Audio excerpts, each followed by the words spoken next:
അള്ളാഹുവിന്റെ കാരുണ്യത്തിന്റെ അളവ് എത്രയാണ് പ്രിയപ്പെട്ടവരെ. അതുകൊണ്ടാണ് പരിശുദ്ധ ഖുർആനിൽ അള്ളാഹു പറഞ്ഞത്, ഖുൽ നബിയേ പറയുക, യാ ഇബാദിയല്ലദീന അസ്റഫൂ അലാ അൻഫുസിഹിം ലാ തഖ്നതൂ മിർ റഹ്മത്തില്ലാഹ് ഇന്നല്ലാഹ യഗ്ഫിറു ദുനൂബ ജമീഅ. പ്രവാചകരെ പറഞ്ഞു കൊടുക്കുക, സ്വന്തത്തോട് അക്രമം ചെയ്ത എന്റെ അടിമകളോട് പറഞ്ഞു കൊടുക്കണം നബിയേ, ലാ തഖ്നതൂ മിർ റഹ്മത്തില്ലാഹ്, അല്ലാഹുവിന്റെ കാരുണ്യത്തിൽ നിങ്ങൾ ഒരിക്കലും തന്നെ നിരാശപ്പെട്ടു പോകരുത്. ഇന്നല്ലാഹ യഗ്ഫിറു ദുനൂബ ജമീഅ, പടച്ചവൻ എല്ലാ പാപങ്ങളും പൊറുക്കുന്നവനാണ്, മാപ്പ് നൽകുന്നവനാണ്. എന്തിനാണ് അല്ലാഹു ഈ ആയത്ത് ഇപ്രകാരം പറഞ്ഞത്? അല്ലാഹുവിന്റെ കാരുണ്യത്തിൽ നിന്ന് താൻ തടയപ്പെട്ടു എന്ന് ചിന്തിക്കുവാൻ മാത്രം പാപത്തിന്റെ ആധിക്യമുള്ള ആളുകൾ മനുഷ്യരുടെ ഇടയിൽ ഉണ്ടാകുമെന്ന് രഹസ്യവും പരസ്യവും ഒരുപോലെ അറിയുന്ന രക്ഷിതാവിനറിയാം. അതുകൊണ്ടാണ് പടച്ചിറപ്പ് പറഞ്ഞത്, നിങ്ങൾ എത്ര തന്നെ പാപം ചെയ്തിട്ടുണ്ടെങ്കിലും ആ പാപങ്ങൾ ആകാശത്തിന്റെ അനന്തവിഹായസുകൾക്ക് സമമാണെങ്കിലും, ആ പാപങ്ങൾ എണ്ണിയാലൊടുങ്ങാത്ത ഭൂമിയുടെ മണൽത്തരികൾക്ക് സമാനമാണെങ്കിലും, ആ പാപങ്ങൾ കടലിന്റെ വിരകൾക്ക് സമാനമാണെങ്കിലും, ആ പാപങ്ങളെല്ലാം പുറത്തു തരാൻ അല്ലാഹു തയ്യാറാണ്. വമൻ യഗ്ഫിറു ദുനൂബ ഇല്ലല്ലാഹ്, പാപം പുറത്തു തരാൻ അല്ലാഹു അല്ലാതെ മറ്റാരാണുള്ളത് എന്ന് പടച്ചിറപ്പ് ചോദിക്കുകയാണ്. പ്രിയപ്പെട്ടവരെ, റബ്ബി ഇന്നി ظلمت نفسي ظلما كثيرا, അല്ലാഹുവേ ഞാനിതാ എന്റെ സുന്നത്തോട് ഒരുപാട് അക്രമം ചെയ്തിട്ട് നിന്റെ മുന്നിലേക്ക് വന്നിരിക്കുകയാണ്, നിന്റെ സവിധത്തിലേക്ക് മാപ്പ് ചോദിച്ചു വന്നിരിക്കുകയാണ് നാഥ എന്ന് ഒരു അടിമ ആത്മാർത്ഥമായി പശ്ചാത്തപിക്കുമ്പോ, അല്ലാഹുവിന്റെ മുന്നിൽ ആത്മാർത്ഥതയുടെ കണ്ണുനീര് പൊടിക്കുമ്പോ എപ്രകാരമാണ് അല്ലാഹുവിന്റെ പ്രതികരണമെന്ന് പ്രവാചകൻ പഠിപ്പിച്ചു തന്നിട്ടുണ്ട്. നബി സല്ലല്ലാഹു അലൈഹി വസല്ലം പറയുകയാണ്, ഒരടിമ ആത്മാർത്ഥമായി തൗബ ചെയ്യുന്ന സമയം അല്ലാഹുവിനുണ്ടാകുന്ന സന്തോഷം എത്രയാണ്.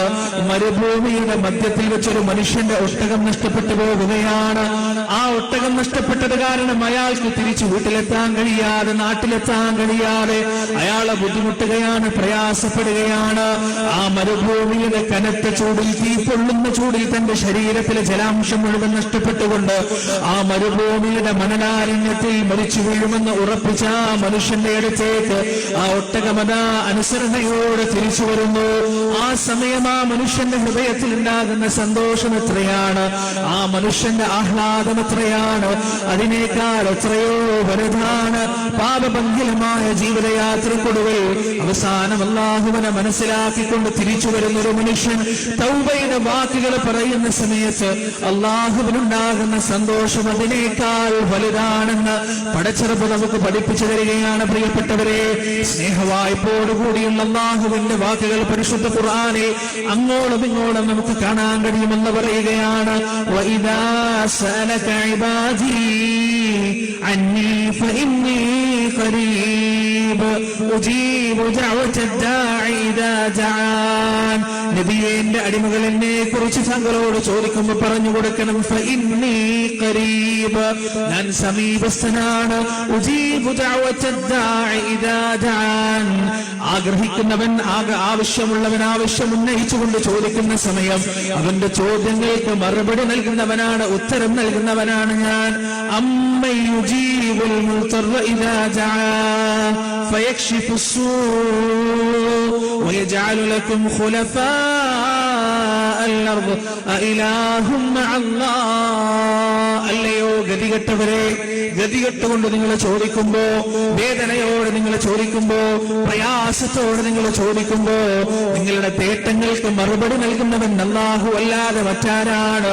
നിങ്ങളുടെ വേദനകൾക്ക് പരിഹാരം നൽകുന്നവൻ അല്ലാഹു അല്ലാതെ മറ്റാരാണ്? അല്ലാഹുവിന്റെ ചോദ്യമാണ്. വലഖദ് ഖലഖനൽ ഇൻസാൻ ونعلم ما توسوس به نفسه ونحن أقرب إليه من حبل الوريد.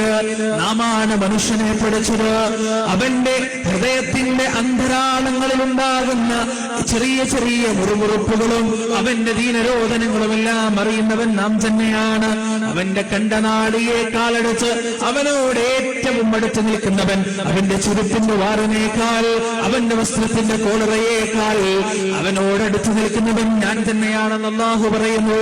അലൈസല്ലാഹു ബികാഫിൻ അബ്ദ, അല്ലാഹുവിന്റെ അടിമക്കവൻ മതിയായവനല്ലേ? പരിശുദ്ധ ഖുർആനിൽ സ്നേഹവായ്പോടുകൂടിയുള്ള എത്ര സംസാരങ്ങളാണ് അല്ലാഹു സുബ്ഹാനഹു വ തആല നടത്തിയിട്ടുള്ളത്. എത്ര വാക്കുകളാണ്, എത്ര ചോദ്യങ്ങളാണ്. പ്രിയപ്പെട്ടവരെ, യഥാർത്ഥത്തിൽ മനസ്സിരുത്തി ഖുർആൻ വായിക്കുന്ന ഒരാളെ സംബന്ധിച്ചിടത്തോളം അള്ളാഹുവിനോട് സ്നേഹമുണ്ടാകാൻ, ജീവിതം മുഴുവൻ റബ്ബിനു വേണ്ടി സമർപ്പിക്കാനുള്ള ഒരു വൈകാരിക തലത്തിലേക്ക് എത്താൻ പരിശുദ്ധ ഖുർആനിന്റെ ആയത്തുകൾ തന്നെ ധാരാളമാണ്. എത്ര സ്ഥലത്താണ് അല്ലാഹു സുബ്ഹാനഹു വ തആല നിങ്ങൾക്ക് ഞാനുണ്ട്, എന്നോട് നിങ്ങൾ ചോദിക്കും, ഞാൻ നിങ്ങൾക്ക് മറുപടി നൽകും, ഞാൻ അടുത്തു തന്നെയുണ്ട്, എല്ലാ പ്രയാസങ്ങളും ഞാൻ അറിഞ്ഞുകൊണ്ടിരിക്കുന്നു, നിങ്ങളെ ഞാൻ കേൾക്കുന്നു, ഞാൻ കാണുന്നു, ഞാൻ അറിയുന്നു എന്നെല്ലാം എത്ര സ്ഥലങ്ങളിൽ അല്ലാഹു സുബ്ഹാനഹു വ തആല പറഞ്ഞിട്ടുണ്ട്. പ്രിയപ്പെട്ടവരെ, അതുകൊണ്ടാണ് മഹാനായ ഇബ്രാഹിം അലൈഹിസ്സലാത്തു വസ്സലാം അല്ലാഹുവിന്റെ മുന്നിൽ തന്നെ സമർപ്പിച്ച ആ ജീവിതത്തെ കുറിക്കുന്ന ആയത്തുകൾ പരിശുദ്ധ ഖുർആനിൽ നമുക്ക് കാണാൻ കഴിയും. അല്ലാഹു സുബ്ഹാനഹു വ തആല ഇബ്രാഹിം അലൈഹിസ്സലാത്തു വസ്സലാമിനോട് പറയാണ്, ഇദ് ഖാല ലഹു റബ്ബുഹു അസ്ലിം ഖാല അസ്ലംതു ലിറബ്ബിൽ ആലമീൻ. ഇബ്രാഹിമിനോട് അല്ലാഹു പറയുകയാണ്, ഇബ്രാഹിം അസ്ലിം, താങ്കൾ കീഴ്പ്പെടുക. ഇബ്രാഹിമിന്റെ മറുപടി എന്താണ്? ഖാല അസ്ലംതു ലിറബ്ബിൽ ആലമീൻ, ലോകങ്ങളുടെ രക്ഷിതാവിന് ഞാനിതാ കീഴ്പ്പെട്ടിരിക്കുകയാണ്. വവസ്സാ ബിഹാ ഇബ്രാഹീമു ബനീഹി വയഅഖൂബ് യാ ബനിയ ഇന്നല്ലാഹ ഇസ്തഫാ ലക്കുമുദ്ദീൻ. അല്ലാഹു പറയുകയാണ്, ഇബ്രാഹിമിനെയും യാഖൂബിനെയും അദ്ദേഹത്തിന്റെ സന്താനങ്ങളെയും നാം തിരഞ്ഞെടുത്തിരിക്കുന്നു. ഇബ്രാഹിം അലൈഹിസ്സലാത്തു വസ്സലാം തന്റെ സന്താനങ്ങളോട് പറഞ്ഞതെന്താണ്? യാ ബനിയ ഇന്നല്ലാഹ ഇസ്തഫാ ലക്കുമുദ്ദീൻ, എന്റെ മക്കളെ, എന്റെ പൊന്നുമക്കളെ, അല്ലാഹു നിങ്ങളെ തിരഞ്ഞെടുത്തിരിക്കുകയാണ്, അവന്റെ മതത്തിനു വേണ്ടി തിരഞ്ഞെടുത്തിരിക്കുകയാണ്, അവന്റെ ദീനിനു വേണ്ടി തിരഞ്ഞെടുത്തിരിക്കുകയാണ്. ഫലാ തമൂതുന്ന ഇല്ലാ വഅൻതും മുസ്ലിമൂൻ. അതുകൊണ്ട് അല്ലാഹുവിനെ കീഴ്പ്പെട്ടവരല്ലാത്ത രൂപത്തിൽ നിങ്ങൾ ഒരിക്കലും മരിച്ചു പോകരുതേ, അല്ലാഹുവിനെ ധിക്കരിക്കുന്ന ഒരവസ്ഥയിൽ ഒരിക്കലും നിങ്ങൾ മരിച്ചു പോകരുതേ എന്ന് ഇബ്രാഹിം അലൈഹിസ്സലാത്തു വസ്സലാം തന്റെ മക്കളോട് വസിയത്ത് ചെയ്യുകയാണ്. പ്രിയപ്പെട്ടവരെ, മരണത്തിന്റെ സമയത്ത് അല്ലാഹുവിന്റെ പ്രവാചകന്മാരെ ഏറ്റവും കൂടുതൽ അലട്ടിയിരുന്ന ചിന്തയെന്നാണ്?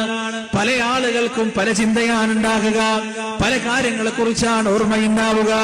ചില ആളുകൾക്ക് തന്റെ സ്വത്തുക്കളൊക്കെ എന്തായിത്തീരും, ചില ആളുകൾക്ക് തന്റെ പാർട്ടിയും തന്റെ രാഷ്ട്രീയ അനുയായികളും എന്തായിത്തീരും. ഓരോ ആളുകൾക്ക് ഓരോ ആദിയാണുണ്ടാവുക. എന്നാൽ അള്ളാഹുവിന്റെ പ്രവാചകന്മാർക്കുണ്ടായ ആദി എന്താണ്? അവരുടെ ചിന്ത എന്തായിരുന്നു? പരിശുദ്ധ ഖുർആനിൽ അല്ലാഹു ചോദിക്കുന്നു, അം കുൻതും ശുഹദാ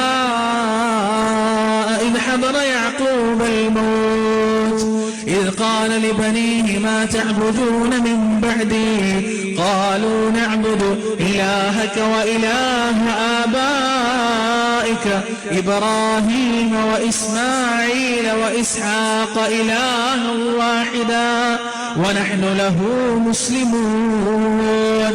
യാക്കൂബ് അലൈഹിസ്സലാത്തു വസ്സലാം മരണശയ്യയിൽ കിടക്കുകയാണ്, മരണത്തോട് മല്ലിടുകയാണ്, ഈ ലോകത്തെ ജീവിതത്തോട് യാത്ര പറയാൻ പോവുകയാണ്. ആ സമയത്ത് അദ്ദേഹം തന്റെ മക്കളോട് ചോദിക്കുകയാണല്ല, എന്റെ മക്കളെ, മാ തഅബുദൂന മിൻ ബഅദി, എന്റെ ശേഷം നിങ്ങൾ എന്തിനെയാണ് ആരാധിക്കാൻ പോകുന്നത്?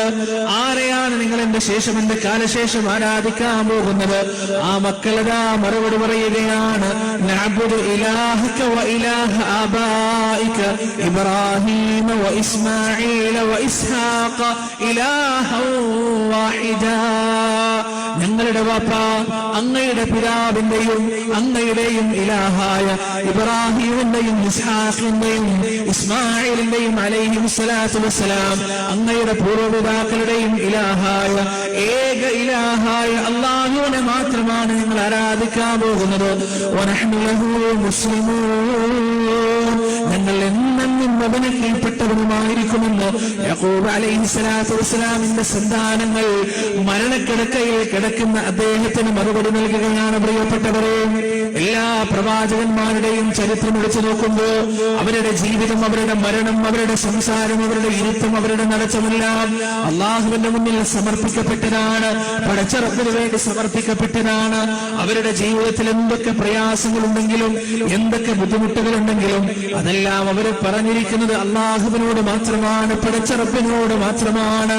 മഹാനായ റസൂൽ കരീം സല്ലല്ലാഹു അലൈഹി വസല്ലം അവിടുത്തെ ജീവിതത്തിൽ എന്തെല്ലാം പ്രയാസങ്ങൾ ഉണ്ടായിട്ടുണ്ട്, എന്തെല്ലാം ബുദ്ധിമുട്ടുകൾ ഉണ്ടായിട്ടുണ്ട്. 40 വയസ്സുവരെ അൽ അമീൻ എന്ന് മാത്രം വിളിക്കപ്പെട്ടിരുന്ന പ്രവാചകൻ, എല്ലാ തരത്തിലുള്ള അംഗീകാരങ്ങളും സമൂഹത്തിൽ നിന്ന് നേടിയെടുത്ത പ്രവാചകൻ, ഒരാൾ പോലും തെറ്റു പറയാത്ത, കുറ്റം പറയാത്ത പ്രവാചകൻ, അള്ളാഹുവിന്റെ മാർഗത്തിൽ ഇറങ്ങി തിരിച്ചപ്പോ വിളി കേൾക്കാത്ത പേരുകളിൽ മജ്നൂൻ എന്ന് വിളിക്കപ്പെട്ടു, കദ്ദാബ് എന്ന് വിളിക്കപ്പെട്ടു, സാഹിർ എന്ന് വിളിക്കപ്പെട്ടു, മസ്റൂർ എന്ന് വിളിക്കപ്പെട്ടു, ഭ്രാന്തനെന്നും കള്ളനെന്നും സിഹർ ചെയ്യുന്നവനെന്നും മാരണമേറ്റവനെന്നുമുള്ള വിവിധങ്ങളായ പേരുകളിൽ പ്രവാചകനത അറിയപ്പെടുകയാണ്. വാക്കുകൊണ്ടും പ്രവൃത്തി കൊണ്ടും പ്രവാചകനെ ഉപദ്രവിക്കാൻ തുടങ്ങുകയാണ്. മക്കയിൽ നിന്ന് മാത്രമല്ല, തായിഫിന്റെ ഭൂമിയിൽ പ്രവാചകൻ അനുഭവിച്ച വേദന എത്രയാണെന്ന് ചരിത്രത്തിൽ ഒരുപാട് തവണ നമ്മൾ കേട്ടതാണ്, അറിഞ്ഞതാണ്. ആ പ്രവാചകനെ കല്ലെറിഞ്ഞുകൊണ്ട് ആ പ്രവാചകന്റെ കാല് പൊട്ടി, കാലിൽ നിന്ന് രക്തമൊഴുകിക്കൊണ്ട് ആ രക്തത്തിന്റെ പശുമയിൽ കാലും ചെരുപ്പും തമ്മിൽ ഒട്ടിപ്പിടിക്കുമാറ് ഒരാൾ പോലും സ്വാന്തനിപ്പിക്കാനില്ലാതെ, സമാധാനത്തിന്റെ ഒരു വാക്ക് പറയാൻ ഒരാൾ പോലും ഇല്ലാതെ പ്രവാചകൻ വേദനിച്ച സന്ദർഭങ്ങൾ ജീവിതത്തിൽ ഉണ്ടായിട്ടുണ്ട്.